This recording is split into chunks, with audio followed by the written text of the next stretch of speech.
यह प्रेम कहानी एक छोटे से गांव में रहने वाले एक लड़के की है, जो कि अपने नज़दीक के गांव में रहने वाली एक लड़की से मोहब्बत करता था। वह दोनों एक दूसरे को बहुत पसंद करते थे।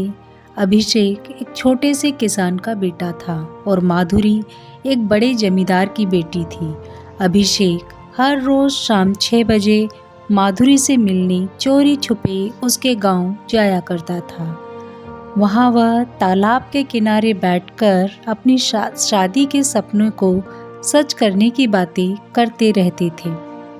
यूं ही रोज रोज अभिषेक का घर से एक ही समय पर निकलना और पास के गांव में जाना उसके पिताजी को थोड़ा अजीब सा लग रहा था कि यह रोज इसी समय पर रोज क्या करने जाता है। तो एक दिन अपने शक को दूर करने के लिए उसके पिता ने उसका पीछा करने की सोची और उसके पिता ने उसके अगले ही दिन अभिषेक का पीछा किया। जब अभिषेक दूसरे गांव पहुंचा तो उसके पिता ने देखा कि वह तो तुलंग गांव के जमींदार की बेटी माधुरी से मिल रहा है और उसके साथ गले लग रहा था। यह सब देख उसके पिताजी को काफ़ी शर्मिंदगी महसूस हुई और वह वहां से चले गए। अभिषेक अपनी की गई गलती पर शर्मिंदा होता है और अपने पिता से कहता है कि मुझे माफ़ कर दीजिए, मेरे से बहुत बड़ी गलती हो गई। मुझे आपको यह बात पहले ही बता देनी चाहिए थी कि मैं माधुरी से बहुत प्यार करता हूँ। यह सुनते ही उसके पिता उससे कहते हैं कि बेटा देखो, ये बात तुम्हें भी पता है कि वो हमारे हैसियत में कितने बड़े हैं और वो तुम्हारे इस रिश्ते को कभी नहीं स्वीकारेंगे, इसलिए बेहतर यही होगा कि तुम्हें उसे भूल जाओ। अपने पिता की बात सुनकर अभिषेक काफ़ी मायूस हो जाता है और पूरी तरह से टूट जाता है। कुछ दिन बीत जाने के बाद माधुरी के पिता उसकी शादी अपने एक दोस्त के बेटे के साथ पक्की कर देते हैं। माधुरी इस रिश्ते के लिए बिल्कुल भी तैयार नहीं थी। माधुरी की शादी की खबर सुनकर अभिषेक को एक झटका लग गया था और वह काफ़ी दुखी हो गया था। माधुरी की शादी को होने में सिर्फ 2 दिन रह गए थे। माधुरी पूरी तरह से टूट चुकी थी, पर माधुरी को ये ज़रूर पता था कि अभिषेक के दिल में अभी भी उसके लिए प्यार जिंदा है।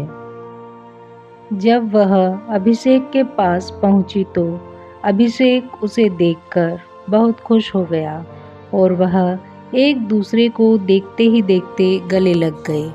फिर माधुरी ने उसे बताया कि वो सब कुछ छोड़कर उसके पास आ गई है। चाहे कैसे भी हालात हो, वो उसी के साथ जीना और मरना चाहती है।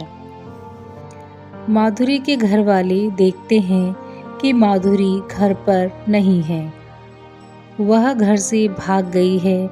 इतने में उसके पिता का शक सीधे अभिषेक पर जाता है कि वो उसी के घर भागी होगी, इसलिए अपना वक्त जाया न करते हुए उसके पिता अपने आदमियों के साथ सीधा अभिषेक के घर की तरफ निकलते हैं। जितने में अभिषेक और माधुरी वहां से कहीं दूर जाने की सोच रहे होते हैं।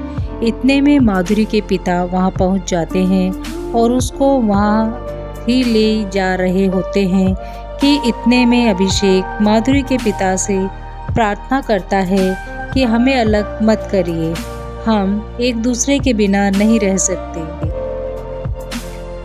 अभिषेक अब मर चुका था और अगले दिन माधुरी की शादी होनी थी, पर माधुरी इस शादी के लिए बिल्कुल तैयार नहीं थी, बल्कि वह तो अब अभिषेक के गम में डूब चुकी थी और उसने यह वचन लिया था, अगर जिएगी तो अभिषेक के लिए ही और मरेगी तो अभिषेक के लिए ही।